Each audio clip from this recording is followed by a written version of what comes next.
आदर्श शिक्षण संस्थान की ऑनलाइन कक्षा में कक्षा षष्ठी के सभी भैया बहनों का एक बार फिर से हार्दिक स्वागत एवं अभिनंदन।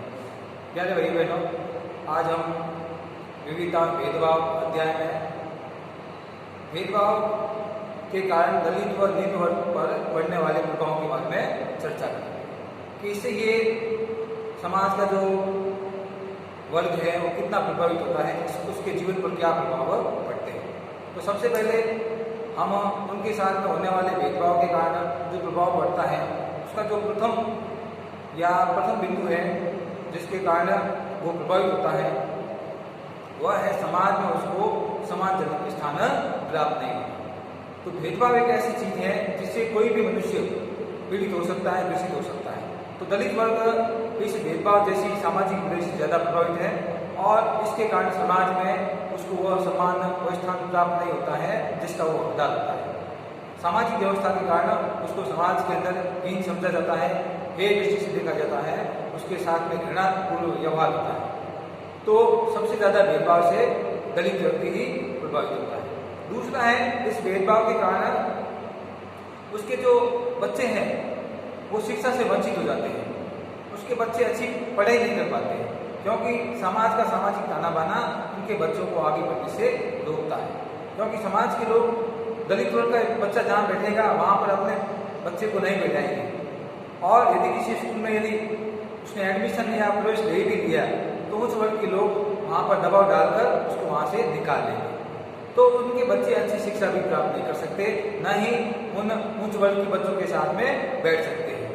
तो ये एक भेदभाव का ही प्रभाव है जिसके कारण दलित वर्ग समाज में हमेशा से प्रभावित हुआ है। तीसरा है हीन भावना से ग्रसित होना।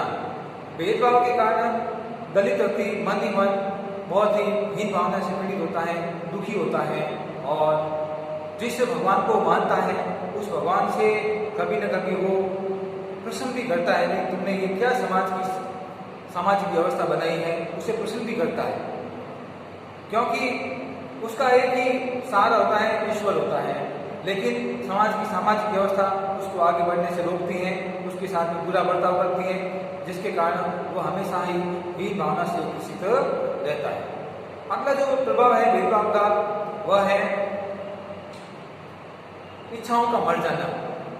एक निम्न वर्ग का व्यक्ति, दलित व्यक्ति, गरीब व्यक्ति जो समाज में पिछड़ा हुआ है, उसकी ज्यादातर इच्छाएं भेदभाव के कारण खत्म हो जाती हैं, मिट जाती हैं, क्योंकि उसको लगने लगता है कि समाज के लोग उसको उसकी इच्छाएं पूरी करने नहीं देंगे, उसको आगे बढ़ने नहीं देंगे। उसने जो भी यदि सपने देखे भी हैं वो कभी भी पूरे होने वाले नहीं हैं, क्योंकि उसको वो इस जन्म में वो अधिकार बिल्कुल नहीं मिलेगा। तो उसकी ज्यादातर इच्छाएं खत्म ही हो जाती हैं। अगला जो प्रभाव है भेदभाव का जो दलित व्यक्ति पर पड़ता है वह है संसाधनों पर उच्च वर्ग के लोगों का अधिकार होना। क्योंकि समाज के जो नियम कायदे हैं वो सभी उच्च वर्गों के अधीन होते हैं, बड़े बड़े पद होते हैं, वे सब उनके पास में होते हैं। तो दलित व्यक्ति कभी भी उन अधिकारों का इस्तेमाल नहीं कर पाता जिसका वो हकदार होता है, क्योंकि ज़्यादातर अधिकार और नियम कायदे बड़े लोगों के पास में होते हैं, वही उसका उपयोग करते हैं और निम्न वर्ग का दलित व्यक्ति तो हमेशा उससे ही पीड़ित होता है। इसके अलावा दलित व्यक्ति पर जो और भेदभाव का प्रभाव पड़ता है वह है शोषण का शिकार होना। भेदभाव के कारण कई बार उसको शोषण का शिकार होना पड़ता है। जिस सेठ के यहाँ या किसी साहूकार के वहाँ वो नौकरी करता है, खेती करता है, उससे वो 24 घंटे, 12 घंटे और 18 घंटे काम करवाते हैं, लेकिन उसके बदले में जो भी उसको पैसे मिलने चाहिए, मजदूरी मिलनी चाहिए, वो उसको मिल नहीं पाती हैं और उसको आधी मजदूरी देकर उसको वहाँ से भगा दिया जाता है। तो उसको वहाँ पर उसका मेहनताना भी नहीं मिलता है। इसके कारण वो ज़्यादा ही दुखी रहता है और शोषण का शिकार होता है, उसे ज़्यादा काम करवाया जाता है, उसको अपमानजनक शब्दों से संबोधित किया जाता है। तो इस प्रकार से वह हमेशा ही शोषण का शिकार रहता है। इसके अलावा जो दलित व्यक्ति पर इसका बुरा प्रभाव पड़ता है भेदभाव का वो है उसको आगे बढ़ने का अवसर नहीं मिलना।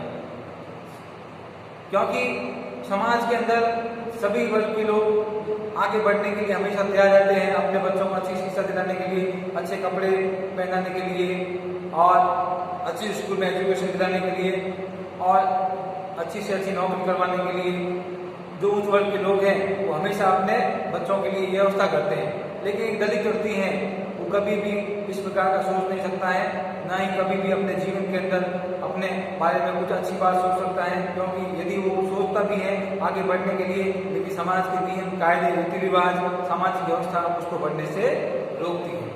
तो कहने का मतलब है कि समाज के अंदर भेदभाव है, वो एक प्रकार से बुराई है जिसे अपने अपने समाज के लोग पिछड़े हुए हैं, और यह बुराई दुनिया के अंदर लगभग हर क्षेत्र में ये बुराई होगी, और ये बुराई तब तक रहेगी जब तक समाज आधुनिक विचारों को नहीं अपनाएगा, आधुनिक सोच नहीं रखेगा, अच्छी शिक्षा नहीं पढ़ेगा, रूढ़िवादी धारणाओं को नहीं छोड़ेगा, पूर्वाग्रहों को नहीं छोड़ेगा, तब तक ये व्यवस्था बनी रहेगी। तो प्यारे भाइयों बहनों, आज हमने जो पढ़ा वो भेदभाव के निम्न वर्ग में पढ़ने वाले प्रभावों के बारे में पढ़ा।